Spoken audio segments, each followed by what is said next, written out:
Welcome to the Open Adoption Project. We're the Nelsons. I'm Sean, and in this episode, my wife Lanette does an interview with Jori. Jori is from Delaware and grew up on the East Coast. She is now an adult and is an adoptee. She was adopted when she was 6 months old out of foster care. While she was in college, she experienced an unplanned pregnancy and made the decision to place her oldest daughter for adoption. She's now married and has 4 children, twin girls and 2 boys. She has a part time retail job that she works in the evening and loves to play basketball a few mornings a week. Otherwise, she spends most of her time with her family. When we asked her what some of her favorite things are, she shared that she loves Dr. Pepper, she loves going to therapy, and she loves watching movies. This is such a great episode. Jori has so much to share with us as an adoptee and a birth mother. We really hope you enjoyed this episode.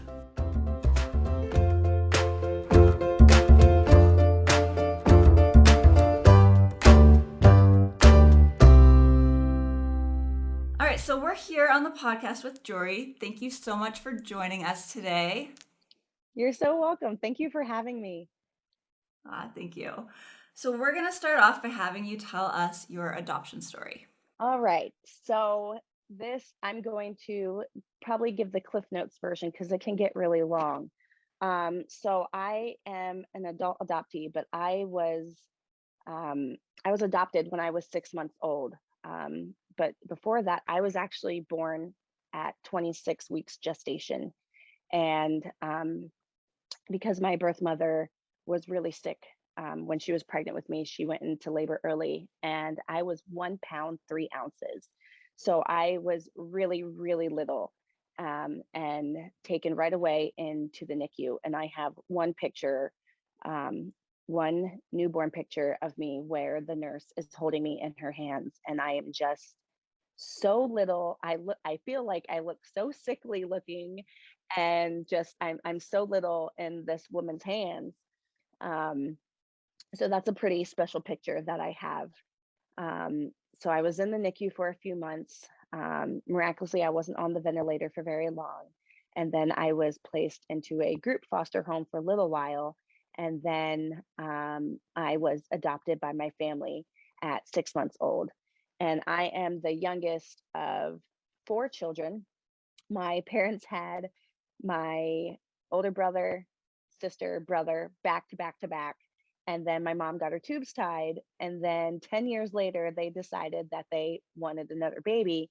And they realized how expensive it might be to get them reversed. So they chose adoption. And because my mom is half white and my dad is half black, I actually fit into my family very, very well. No one growing up, unless we told them and they knew me, that I was adopted. The only difference is I am a foot shorter than the rest of my family.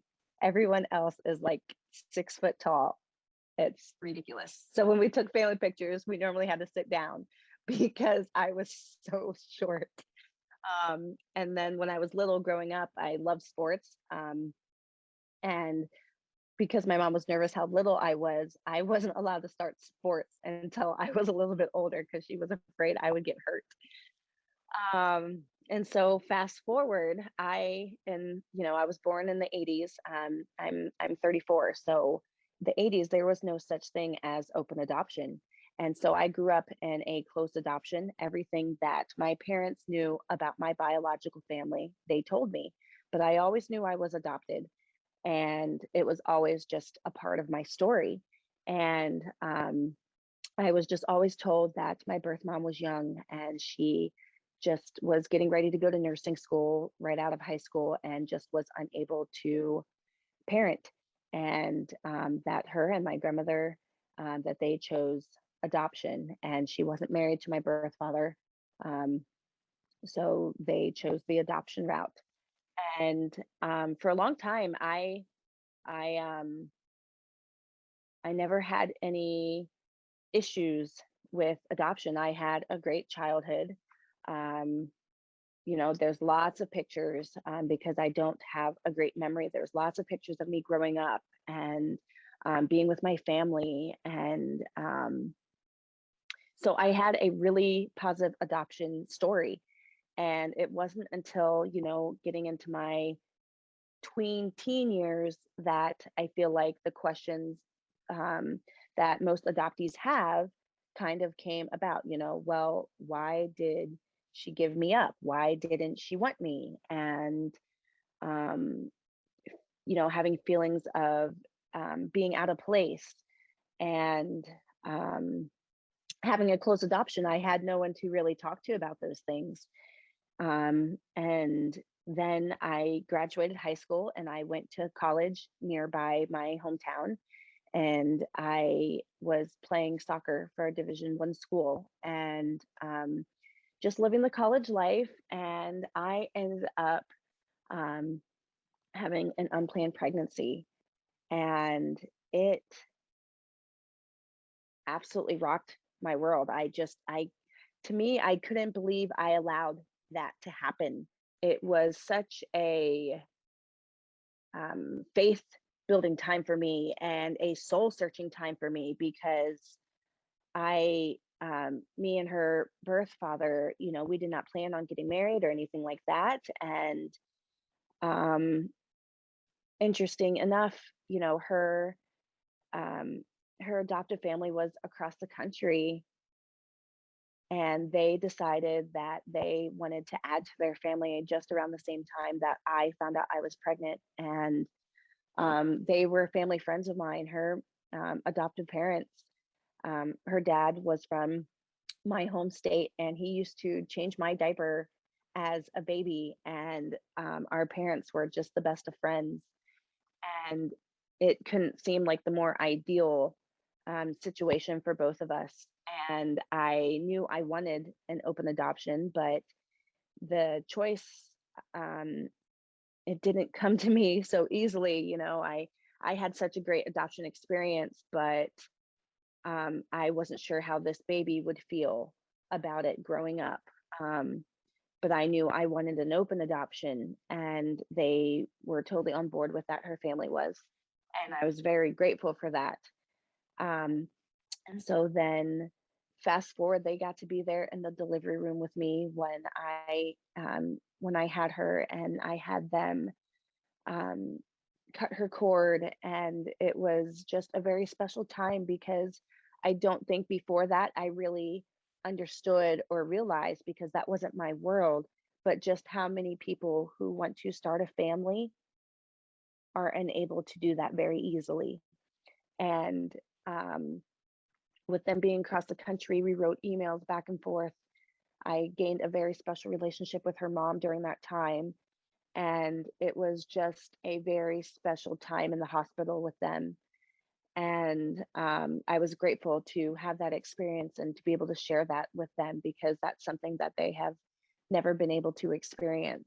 And then I was able to spend that time in the hospital with her, just her and I. I feel like I tried to reiterate to her, whether she understood me or not, just how much she was loved and cared for and wanted. I kept a journal the whole time that I was pregnant with her, and I gave it to her parents to give to her when she is older. They brought her home across the country, and I stayed there in Delaware. It was pretty hard for me. I didn't think, because I felt like I was doing something that was felt so right to me.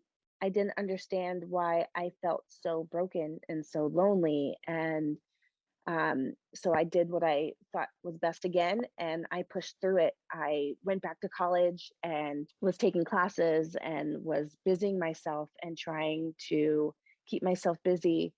And about 6 months later, after I placed her, I had this real urge to find my biological family. And, it was something I always wanted to do. And it was something my parents always supported me about. And so I just took out my baby book that I had. And this time, though, on my adoption papers, there was a name that I had never seen before. And so I Googled it. We had Google. So I Googled it and did a white pages search. And like 7 different names popped up on the search, and I knew I was from Delaware. And so I don't know what came over me. I don't know what I was really thinking at the time. And I picked up the phone and I just started dialing. The first number I dialed, this older man picked up the phone, and I was like, crap, now what? I had no idea what I was going to say. I had no idea what I was doing, but I said, well, could you be related to this person? And he was like, yeah, that's my daughter, that's her maiden name. And I was like, okay, that's a coincidence. And he said, what can I do for you? And I was like, oh heck. Um, well, I was like, well, I think she could be my birth mother. And well, he was like, she did place a baby for adoption a number of years ago. And I'm thinking, no way, And he was like, my wife's not home right now, but she would have all the information. And, can you leave me your name and your phone number and your birthday? And I was like, yeah, no, no problem. And he said, and I'll never forget this. He said, you know what this means? And I said, no. Um, he said, that means you're talking to your grandfather. And mind you, no one was home at my house. I was by myself. And so I hung up the phone with him, and it seemed like the longest couple of hours um, ever. And she called me back, and it was my grandmother. And the first thing she said was, how did you find us? I knew that you always would. And she said, I just got off the phone with your mom. When can we meet?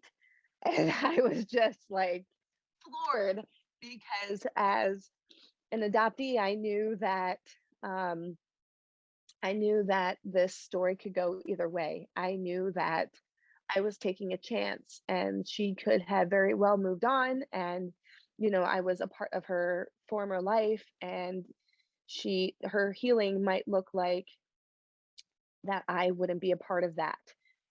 And that other side of the coin could be that she would want to meet me, and our lives would be forever changed because we would be reunited. And I don't think I was necessarily prepared for either of those things. It just took me by surprise. We talked a little bit longer, and I found out they lived about 45 minutes north from me. They remember seeing my name and my picture in the newspaper growing up in high school, playing sports. Ironically enough, my adoptive parents and my biological parents all have the same occupations. And when I tell this part all the time, I'm like, I couldn't even make this up if I wanted to. When I was in high school, I played basketball for my dad's, for girls varsity basketball. And when we would play the northern private school teams, my biological dad was a girls basketball coach. And so I played against his team and didn't even know who he was. And then my adoptive mom, my mom was a labor and delivery nurse, and then my biological mom went to school to be a nurse as well. So we also had that really neat connection with all four of us. My biological dad and biological mother chose not to get married to each other, but they stayed in contact. And she had let him know that I had found her. And I have talked to him for I've talked to him a couple times. He doesn't wish to have a relationship, but I still feel very fortunate that I know who he is. But that very next weekend, I drove up and hugged my birth mom for the first time in 20 years. And it happened to be the weekend of birth Mother's Day and Mother's Day. And so I felt like that was also a tender mercy for us.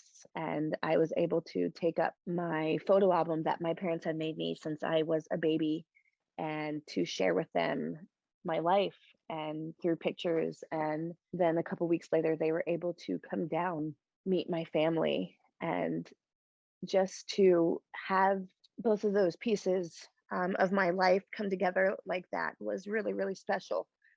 I think that's something that I will always treasure because it's not something that everyone always gets. And we might not get together a lot. I go home and visit my family usually every summer with my kids, but now she's been able to be there and hold my babies as babies. And, they call her Nana. And I have a half brother and sister. So I'm the oldest. And just that missing piece, that puzzle piece that I've had since I was so little, be able to fit that in right where it belonged was really special to me. And then to be able to have my birth daughter and have an open adoption with her and to watch her grow up and be this incredible, amazing person.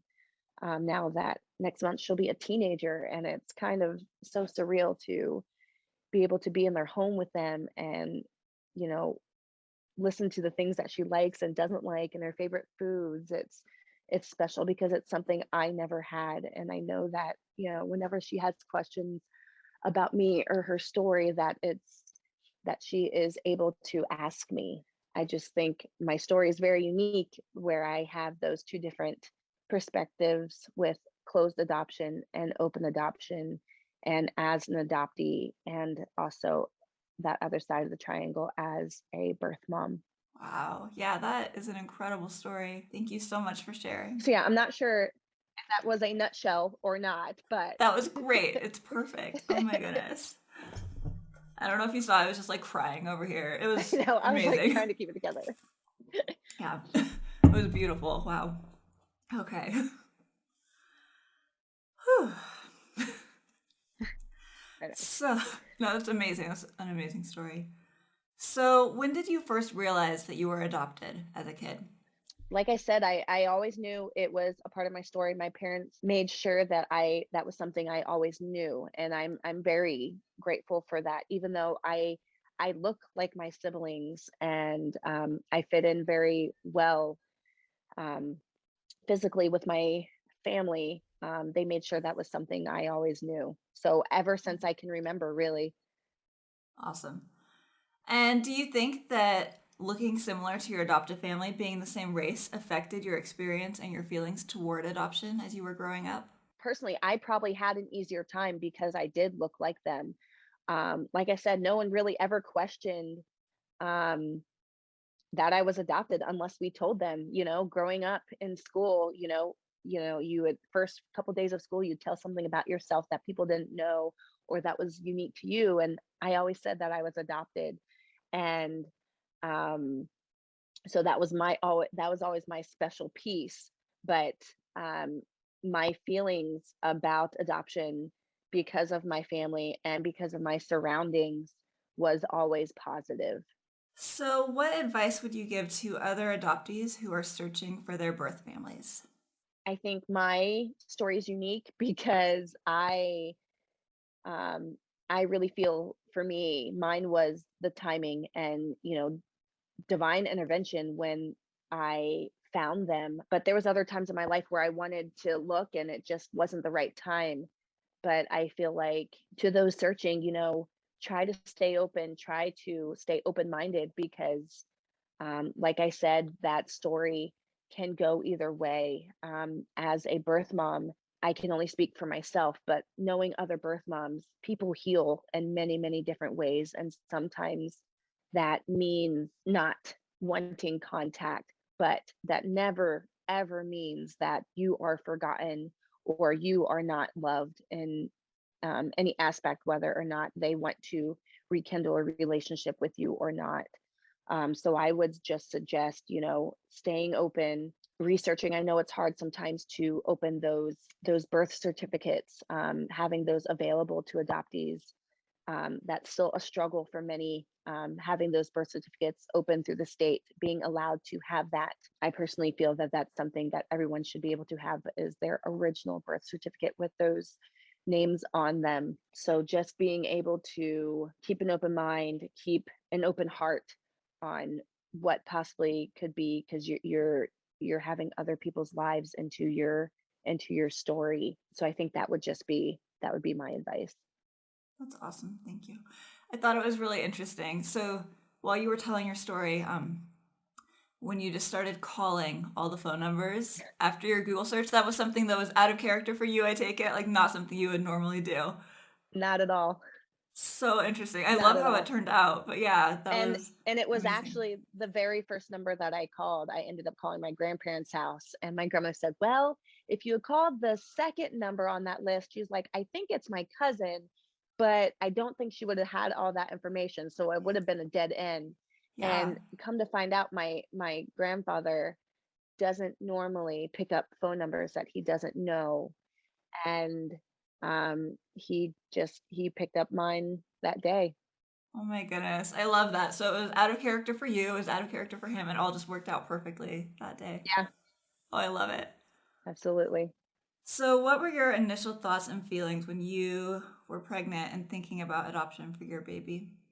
I was overwhelmed. I was so scared. I grew up in a very strong moral values household, and you don't have sex before you get married. You don't, with very strong moral values. I felt like I truly disappointed my parents and my family and my heavenly parents by allowing that to happen, that I wasn't, being responsible.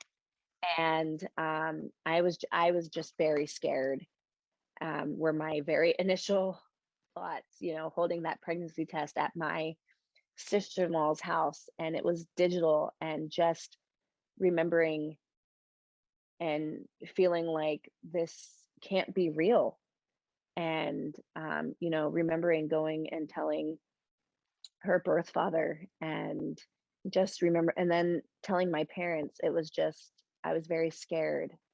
And come to find out, I had no reason to be scared. My parents, although now being a parent, we can be disappointed with our children, in the choices that they make, and their consequences. We can't choose that, but they love me unconditionally. And that was a very big standout point for me. The love I received from my family and my church family and my friends, that was a very pivotal moment, for me. I might have walked around, my college campus feeling like I had a scarlet letter on my shirt, and being pregnant and not married, but being at home and being, at church, I didn't feel shamed or ostracized. And I know that's not the same story for everyone. And it makes me very sad that that is the case for many, other friends and birth mothers, that they were treated that way, and that they felt that way, and that they were very alone in their situation. Of course, there were times I felt that way. Then, when we were talking as a family, that, I might not be the best choice as a, doing it as a single mom. I would have been able to, because I would have had my family support, but there was things that I couldn't do at that time, that I wanted for her. I'm very grateful that I didn't have to look through hundreds of profiles. I didn't have to, um, pick a family that felt like it could have been the perfect family for her and I. Um, that again, that divine intervention for us was that I got a phone call from her parents saying that they had just prayed about adding another child to their family through adoption, and they would be honored to raise my baby as their own, and that we would always be connected as family. And for me, there was no other family. That, to me, that was, it was like a no-brainer, for me. It's beautiful. So, what advice would you give to family and friends of other women who are expecting and considering adoption to help them feel that love and support that you felt often while you were pregnant? To look at all of your options to, again, as an expectant mom, to try to stay open. I know that there are many emotions, many hormones running through your body at that time, and things can look very cloudy. But um, now that I have been on this journey for almost 13 years as a birth mom, talk to other women that have placed, get a real story of what that looks like. Don't just go to an agency and talk to the professionals, um, because unfortunately they don't always have your best interests at heart. But to get real life stories from other women, talk to adoptees, um, to kind of get what it could look like, and then to weigh out all of your options, and to be educated on all sides of it. I think that is the best, um, the best choice that you could do, and then make that well educated choice for yourself. Beautiful. Did you use an agency for your placement, or did you do a private adoption? So a little bit of both. We use a little bit of both. They did have family services, but because out east, it's not as readily available. And the closest one was a couple hours away. We actually had a caseworker, though, that worked for family services who kind of helped me with that process. But her family, being from Utah, um, they chose on their end to do a private adoption, to use the same attorney that they had used, with their previous adoptions. Okay. So I didn't necessarily ever use an agency. So I can't even say like one way or another which would be like more beneficial or helpful. Awesome. Thank you. Sometimes Sean and I will talk about agencies on here and we're like, man, we kind of give agencies a hard time, but yeah, we definitely. I feel like, unfortunately, I feel like they deserve a hard They time, do. not necessarily in a bad way, but make sure they're doing the things that they're supposed to be doing. Yeah. And if you promise something to an expected mom, deliver it. Yeah. I didn't even look into, and that's something that we can talk about, but I didn't even look into counseling after I placed. Like, I thought I was doing the right thing. Why would I need counseling for something like that? And now that I go to trauma therapy, how huge that would have been for me after placement. How many other um, decisions would have changed? I mean, and the statistics with not getting that post placement care afterwards, what a difference that makes in their life, whether it's getting pregnant again shortly after, whether it's substance abuse, whether it's depression, whether it's committing suicide.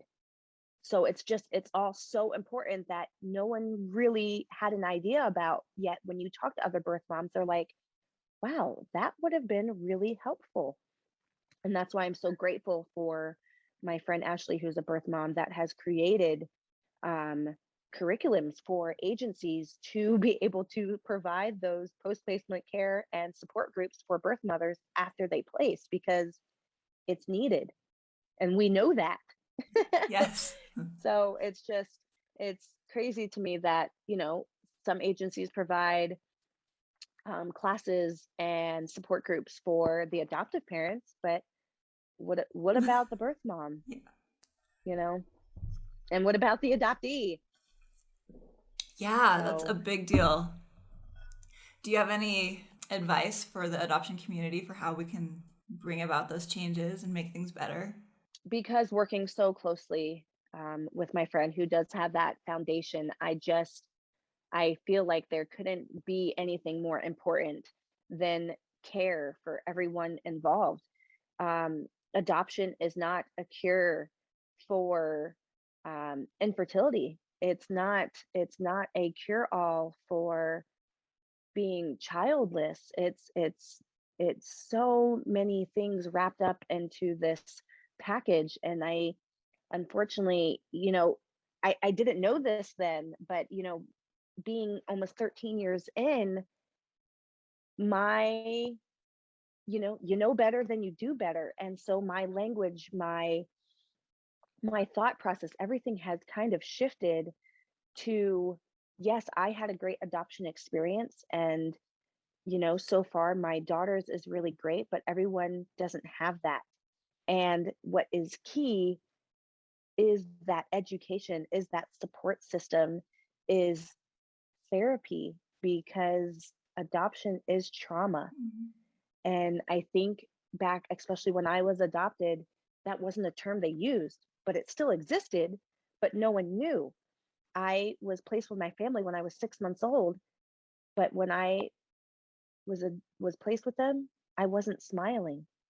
I was going through a transition, and I actually got sick at one point, and I was in the hospital, and my mom never left my side. And she tried to tell the doctor and the agencies that they had went through that, like, there's something going on, like my daughter's not smiling, she's, that there's a transition going on, and they didn't want to believe it. They didn't know what it was. And so she did what she thought was best and just bonded with me. And I think for me, that made all the difference. But I think also, and she said it too, talking about it, if she had known or seen anything when I was younger, that I had more questions, that I wasn't happy, that she would have gotten me counseling when I was younger, which I think is pivotal, because that gives adoptees someone to talk to. Because a lot of times as adoptees, we feel like we have to have this gratitude, that we have to just be thankful for our families and the things that we have. Not to say that we don't, of course we are, but we also have these attachment wounds that no one can really speak to. And I didn't start seeing a trauma therapist until I was 33 years old. And it has been the best adult decision I've ever made for myself, and to work through those attachment issues, and to work through those early traumas I had early on that I had no idea that I had. And what a, not tooting my own horn, but what a the growth and the change and um the things that have come about in the past year because of me, working through those things that I've made, that I had wish I could have had so many years ago.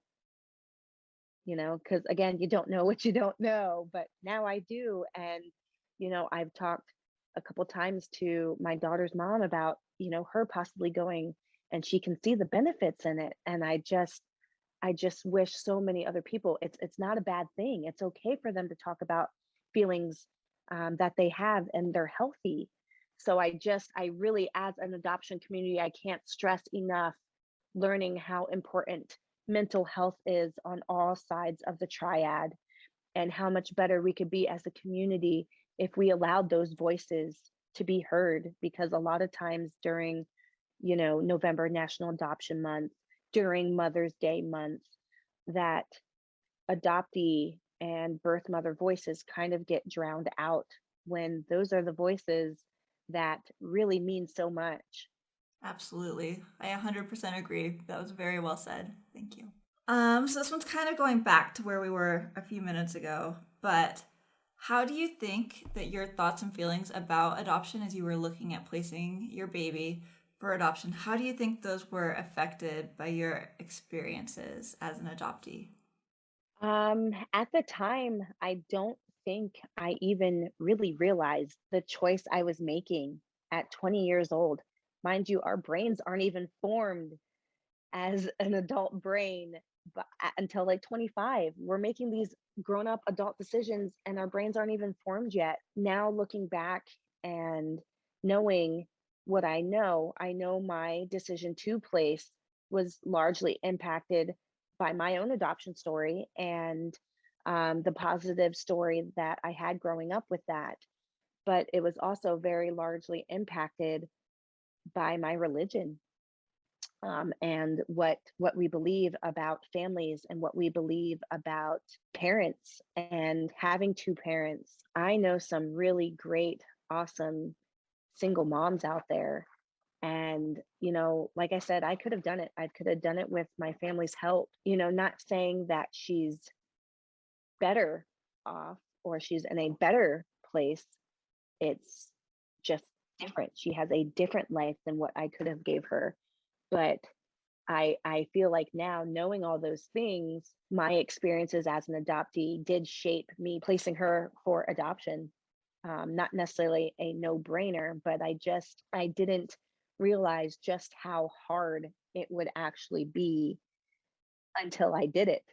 And then realizing, gosh, why do I get these feelings so much around her birthday, yet we have an open adoption? Why do I get so emotional after a visit with her? And it's because she's still a part of me, and that there's nothing that's ever going to change that or replace that. And just things, I didn't know as an adoptee, things that I was feeling. And when I found my birth mom, I truly feel that I needed to go through that situation before I found her. And no matter those feelings I had as a teenager of why she didn't want me and why she gave me up, she never gave me up. I never gave up my birth daughter. I placed her for adoption. I never didn't want her. I was never unwanted. And I think for me, those things were really important to know for myself before I found my birth mom. So we have another connection. We're not just a mother and daughter, we're both birth moms. And I was able to write an article a number of years ago where I was able to ask all three moms in my life, my birth mom, my adoptive mom, and my daughter's adoptive mom, actually some really hard questions. And I'm so grateful that they each took the time to address it and to share those feelings with me. And I can relate to them so much because I have that connection with my own birth mother and that we kind of share the same feelings. So I thought that was really special. It's amazing. Is that article still out there? I haven't looked in a long time. I actually, for a whole year, I wrote articles once a month for adoption.com. After a year, I got really burnt out though, Yeah. because I was talking and writing and researching adoption All the so time. much. I was Yeah. like, I have to take a step back. Like it was so much for me. But I had learned and gained so much from those things that I wrote. I think even looking back at them now, I might cringe at some of the things I said, but I also have learned so much since those things that I have written. Yeah. But it might be I'll have to see if those are still out there. Cool. Yeah, if we can find it and if you're cool with it, maybe we'll put a link to it. Yeah. Awesome. Yeah. That sounds like an amazing article with all of those perspectives. It was. I was so grateful that they opened up and shared those things with me. Mind you, again, so I never got counseling as an adoptee. And my birth mom, I'm 34 years old, never really seeked or knew that was something that she could be provided for when she was younger. And the ways that she had to deal with that grief and that trauma. Her husband that she married is a really fantastic man, and he said, I'd seen her every year on my birthday, be a little sad, and there was nothing he could do. And when I back in 2020, when I went to visit my family, I invited her to my parents' house to come and share my birthday dinner with me and all of us there. And I've saved her text message because it meant so much to me. And she said, I've spent so many years in sadness around your birthday. She said, never again. Of course, we'll be there. And so, of course, I had to save that. And it reiterated to me again that the adoption community is so much stronger. The bond between a mother and a child is so strong that even physical separation doesn't doesn't stop that love. Yeah. It's beautiful. You talked a little bit about what placement was like for you. What advice would you give to expectant parents as they make their plans for relinquishment? Um, if they have, already made that choice that adoption is the best route for them, I would hope that they would have all the love and all the support in their life that they need, mentally ready. They might think they're mentally ready to make that choice, but again, I don't think anyone is, and especially those who have done it more than once to, if they don't have that love and the support in their life to seek it out, whether it's friends and other birth mothers, because we as a community have such open arms for those, and we remember what placing is like, and we can automatically go back to that time and remember how hard those times were. And so seek therapy as soon as you can. Seek support groups. Look around in your local area for local birth mom support groups, because they can be really healing, and you don't know you need them until you found them. Like I said, I didn't know that was a thing until I found my group, and I have made some really lifelong friends because of being a part of a club no one wanted to be a part of, to sit with a group of women who've been where you've been and to be able to share their ups and downs, because our placement doesn't just affect us, it affects our children, it affects my spouse, it affects the friendships that I have, and it embodies every part of me, and also as an adoptee. So it's very important, I think, to try to reach out early on and trying to get that support. So, how do you think your experiences as an adoptee with placing your baby have shaped your perceptions of parenthood as you raise your younger children? Adoption, as an adoptee, as a birth parent, it is a part of my whole life. I can't remove a part of that as I'm parenting my other children. So I felt like when I got married and I got pregnant with twins very quickly early on into my marriage, that, even though I wanted desperately to be a mom again and I would have two daughters, it was all so new to me. And it was first time for me that I wanted to soak it all in. I didn't want to miss anything. And I felt many mixed emotions with it, actually, which is really normal because, I didn't have those first with my birth daughter that I had with my twins. And then I'd feel guilt about having other children when I placed her. It's so many emotions wrapped up into one, into parenting as a birth mom. I think just remembering, it is going to be different and that's okay. Those feelings are normal, and that's okay. Feeling out those feelings and working through them, that's important, and not, shoving them down, not, but working through them is important. But being present with my children and just knowing that every single child is an absolute blessing and a gift, no matter how they come to you. And raising them is, a delight, even being in the midst of motherhood, and that it's, one of the hardest things I've ever done, parenting, that I'm so grateful it's something that I was able to experience. If you could share one thing with every other adoptee, what would it be? Just one. You can make it two or three. It's uh, okay. I'm like, just one. I can't speak, for every adoptee except, my own story, but I truly believe that as an adoptee to, um, no matter our circumstance, our life situation, our family situation, that you're loved, that you are seen, that you are cared for by someone, whether that woman is in your life or not, and to know that they are thinking about you, that you are not forgotten, that you are always loved. The second thing I think would be to make your mental health a priority.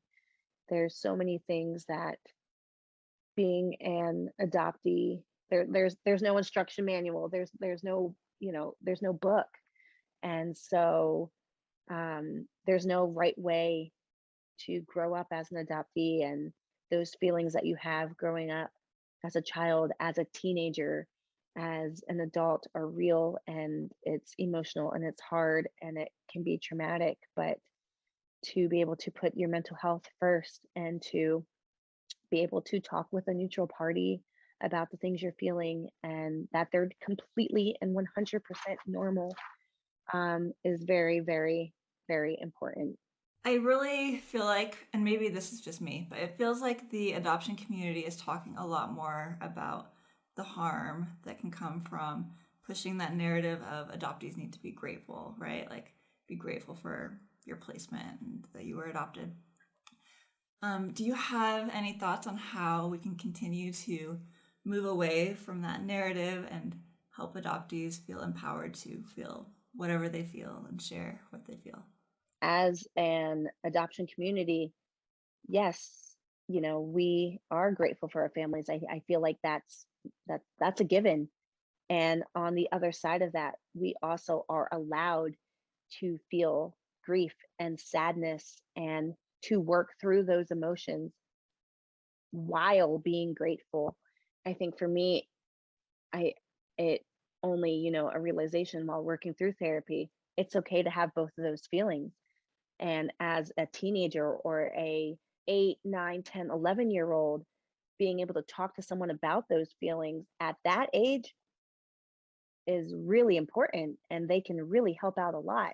And so shifting that narrative to include that adoptee voice to really hear what they're feeling and not take it personally, I think is a very big deal. And so, in order to continue to move that forward, I think mental health should continue to be a main point in the conversation, in everyday conversation, and to be okay with that to make it okay. And I love that in general, as a society, we are continually seeing the stigma of mental health disappear and that it's okay. I am I will shout from the rooftops how much I love and am thankful for therapy. I hope that I can see a day where it's available to everyone affordably because it is so important. So, if you could share one or a few things with every other birth mother, what would that be? As a birth mother community, that we need each other. You can't convince me that we don't, that, people find common ground with different experiences as they've gone through when they find someone who has been in the same situation, and what commonalities that we have and that we share is bigger than the little bit of differences that we might have. So I really encourage birth moms to find their community. Support groups are popping up all over the country, and it's really incredible to see. They continue to be so needed. Again, my friend's Lifetime Healing Foundation is just so incredible because she wants to have a support group for every birth mom within a 30-mile radius of where they live throughout the whole country. We have seen what it's like not having that support and what it's like kind of doing it alone. And we don't want that for any other birth mom. And to also to be able to get that mental health help where they can. But I have learned, getting that mental health help, you have to be ready. And, maybe at 21, I wasn't ready to know what I know now. And I wasn't ready to do the growing and the changing like I have now. So just to also feel your feelings, it's okay.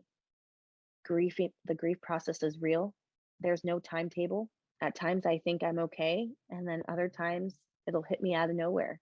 And that's actually completely normal. So I think that's what I would say. So, what have you struggled with? Maybe like beyond mental health or like building on that or whatever you want to do. But what have you struggled with regarding adoption and what do you wish others knew and understood? So, I know you've talked about this in terms of mental health. Anything else you want to add? I just feel like adoption has been portrayed very positively, especially through Hollywood. And it's given it such a, a rose color glasses and, rainbows. And that's why people look towards adoption to build their family when unfortunately they don't really know what's coming for them and they have not been prepared for it. I have really fallen in love with the show This Is Us. I have seen so much of myself in Randall and his birth mother story, and I have seen so much of myself and the other characters that it has truly been such great thought and conversation openers for the adoption community that yes, this is absolutely what we needed, because it wasn't just the positive or just the negative adoption. It was so intertwined, and there's so many facets to adoption that I don't think people really understand unless they're a part of that community. I think adoption has really started to evolve, which I think is absolutely amazing because, not just the positive is coming out. I really think that's for the better. For those that don't know anything about adoption and they're looking into it, just education, education, education. You might have a home study and you're ready. Like I get so many, and I don't mind it, but I get so many following requests from hopeful adoptive parents and messages, just even from friends that have adopted and they have a situation and they just ask my opinion. I'm grateful I could be one of those voices for them. But education is huge. I don't think we can go into adoption blindly. You will really get hurt, I feel like. So yeah, the main thing I would say is education on all types, on grief, on trauma, on adoptee trauma, on adoptee statistics, suicide, on adoptive parent grief, just grief in general, So just so many factors. All right. Is there anything else that you want to talk about?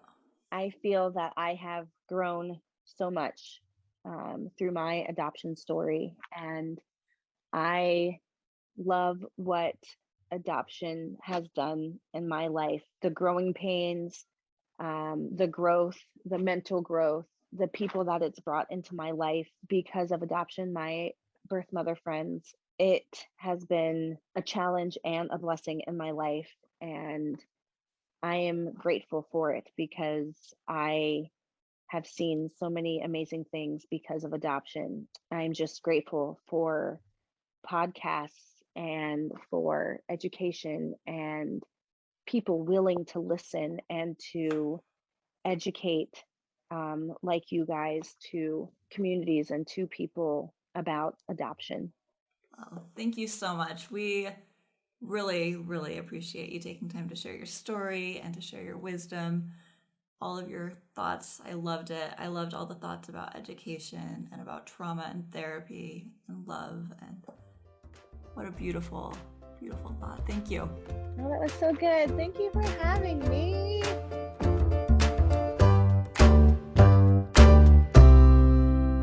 Thank you so much for listening to this episode of the Open Adoption Project, and thanks again to Jori for sharing her great story with us. I really loved talking with her. It was such a great opportunity to learn from her and hear her perspectives as both a birth mom and an adoptee, and we hope you loved hearing from her too. As previously mentioned, we're wrapping up this season. We plan to have one more episode in this season that should air a week from the time of this episode. So in our next episode, we'll be finishing up sharing our own personal adoption story, and then we'll be on a break for just a few weeks. We will let you know exactly how long next week, but Sean will be donating bone marrow, and so he is going to be needing a little bit of a break from the podcast for just probably about a month. Yep. So that's the plan at this point. We have a ton of interviews already lined up for season 2 that will be really good to hear. We're really excited. It's going to be more interview focused than this season has been, and we can't wait to keep learning from more people. Thanks again for listening to the Open Adoption Project.